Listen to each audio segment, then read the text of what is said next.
뉴스 초대석. 뉴스 초대석 시간입니다. 매주 금요일에는 코너스톤 의료원의 변재준 박사님과 함께 건강 정보를 전해드립니다. 박사님 안녕하세요. 네, 안녕하셨습니까? 네, 오늘은 어떤 건강 정보를 전해주시나요? 네, 오늘은 철결핍성 빈혈에 대해서 말씀드리겠습니다. 아, 그렇군요. 네. 그럼 철결핍성 빈혈이 어떤 건가요? 예, 우리 몸에 이제 피가 돌아다니지 않습니까? 네네. 이 피를 만드는 원료가 되는 게 바로 철분입니다. 아, 그렇죠. 예, 그렇기 때문에 철분이 부족해지면 피를 못 만들어서 빈혈이 생기죠. 아. 예, 이렇게 철분이 부족해서 혈액을 못 만들어서 생기는 빈혈이 철결핍성 빈혈인데요. 네. 예, 우리 몸에 생기는 빈혈 중에 대부분은 다 철결핍성 빈혈입니다. 아, 그러면 네. 그 철결핍성 빈혈은 무엇 때문에 생기는 거예요? 여러 가지 원인이 있을 수가 있는데요.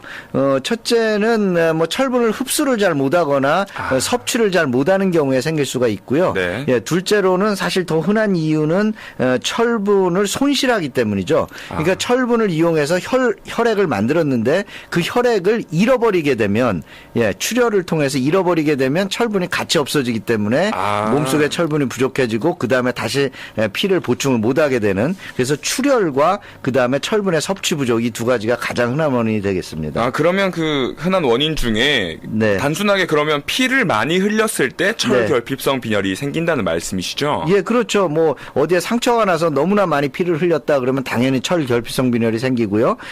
또 여성의 경우에는 그 생리량이 너무 많게 되면 그 결국은 이제 출혈이기 때문에 철결핍성 빈혈이 생기죠. 또 경우에 따라서는 한 번에 이렇게 많은 피를 흘리지 않더라도 조금씩 피를 오랫동안 흘리게 되면 빈혈이 생기는 경우가 있는데요. 네.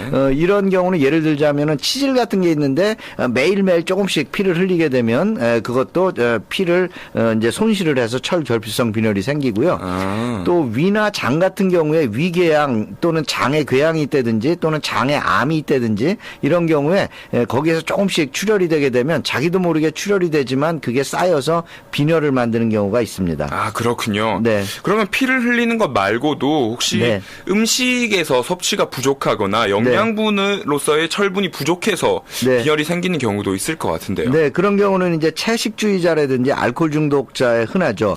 철분은 이제 주로 그 붉은 빛을 띠는 육류, 고기에 사실 철분이 많거든요. 네. 근데 채식주의자는 이제 육류를 이제 피하기 때문에 철분이 부족해지는 경우가 있고요. 또 알코올 중독 같은 경우에는 사실은 균형 잡힌 식사를 못 하고 네. 그 알코올의 섭취로서 그 마치 그 영양을 섭취하는 것처럼 이렇게 되기 때문에 실제로 철분이 부족해지는 경우가 많이 있습니다. 아, 그렇다면 혹시 뭐 성장기에 어린아이들 같은 경우에도 좀 철결핍성 빈혈이 발생할 가능성이 있나요? 예, 사실은 그 나이에 꽤 많이 생기는데요. 이건 왜 그렇군요. 그러냐면 섭취가 부족하거나 피를 잃어서가 아니고 몸에 성장이 되면서 몸에 혈액이 갑자기 많이 필요해지게 되는데 필요해지는 것만큼 혈액을 생산하는 양이 거기에 따라가지 못하기 때문에 빈혈이 생기는 경우가 흔히 있습니다. 아, 그러면 덩치는 커지는데 피가 그만큼 없기 때문에 그렇죠. 빈혈이 생길 철분을 수 있다. 거기에 충분히 공급을 해서 빨리빨리 그 혈액을 만들어줘야 되는데 예, 필요한 것만큼 못 만들게 되면 빈혈이 생기게 되죠. 그렇군요. 그러면 흔히 말하는 빈혈이라고 했을 때 네네. 증상은 어지럼증 이 네. 정도밖에 생각이 안 나는데요. 네네. 혹시 철결핍성 빈혈의 증상은 어떤 것들이 있을까요? 예, 어떤 종류의 빈혈이든지 간에 빈혈은 우리 몸의 산소 공급이 부족해져서 나타나는 것입니다. 왜냐하면 혈액의 주된 기능은 산소를 운반하는 거거든요. 네네. 그러니까는 빈혈이 생기게 되면 산소를 운반하지 못하기 때문에 우리 몸의 여러 곳에 산소의 공급이 부족해져서 이제 증상이 생기게 되는데요. 뭐 아시다시피 뭐 얼굴이 창박해진다든지 또는 뭐 쉽게 피곤해진다든지 기운이 없어진다든지 뭐 머리가 아프다든지 뭐 이런 일반적인 증상입니다.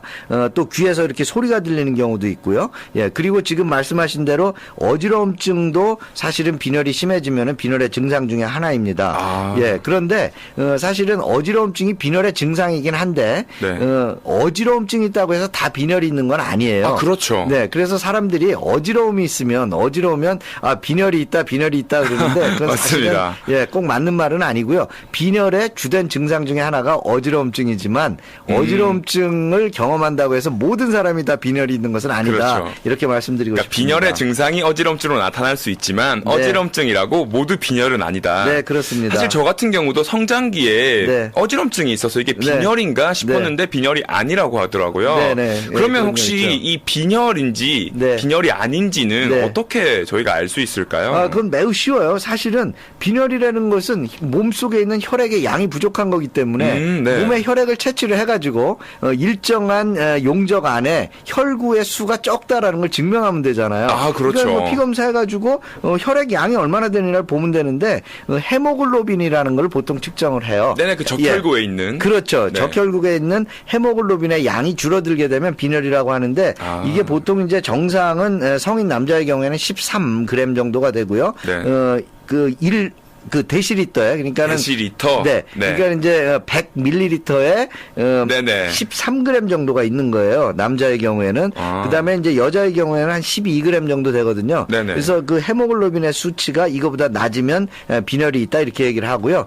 뭐 혈액 검사해 보면 금방 알 수 있는 게 빈혈이 있는지 없는지 검사하는 방법입니다. 아, 그렇군요. 그 뭐 증상이 빈혈인지 아닌지는 간단하게 혈액 검사를 통해 알 수 있다고 말씀해 주셨고요. 네, 요즘에는 손끝에서 피를 실제로 뽑지 않더라도 톡 찔러서 예, 하는 그렇죠. 그런 걸로. 이렇게 검사를 해서도 빈혈이 있는지를 쉽게 알 수 있습니다. 그러면 이제 청취자 여러분들이 가장 궁금해하는 것이 네. 그렇다면 이 빈혈은 어떻게 치료를 해나가야 할 것일까일 네. 것 같은데요. 예. 이 치료는 어떻게 하면 좋을까요? 네, 이거는 이제 철 결핍성 빈혈이라고 했잖아요. 네네. 그러니까는 철이 결핍이 되는 게 원인이 되는 빈혈 아닙니까? 그럼 철을 보충을 해줘야겠네요. 그렇죠. 예, 치료는 바로 그냥 철분을 보충하는 거죠.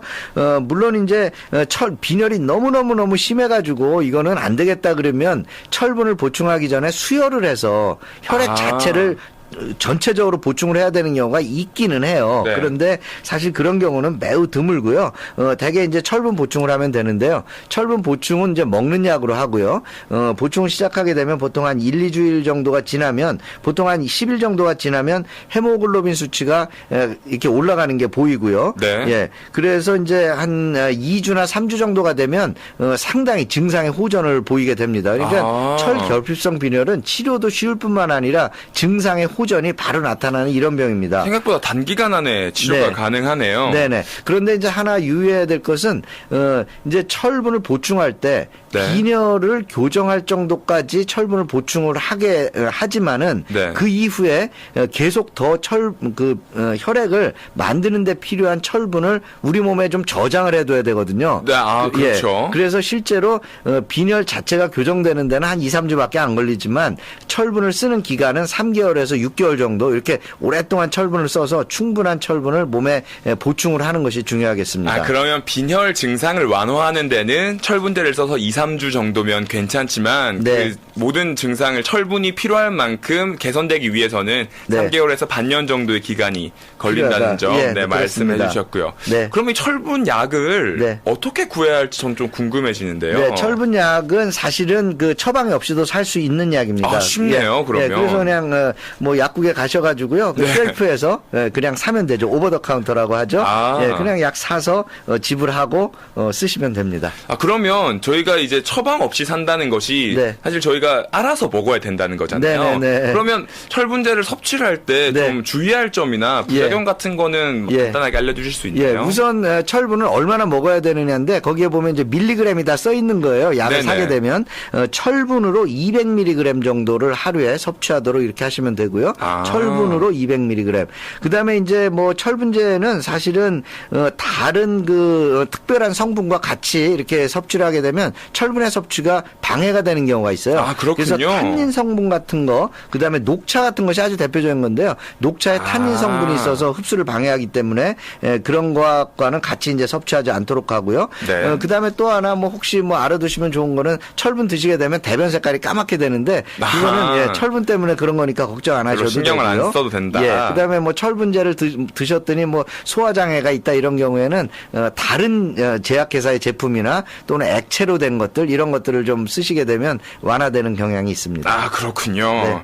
아, 지금까지 이제 철결핍성 빈혈에 대해서 좀 알아봤습니다. 네. 뭐 어지럼증이 있다고 해서 모두 빈혈은 아니라는 점, 네. 그리고 철분제를 사용하면 빈혈 증상은 꽤 완화될 수 있다는 점 네. 알려주셨습니다. 네. 매주 금요일에 전해드리는 건강정보, 오늘은 코너스톤 의료원의 변재준 박사님과 함께 배워봤습니다. 박사님 감사합니다. 네, 다음 주에 뵙겠습니다. 네.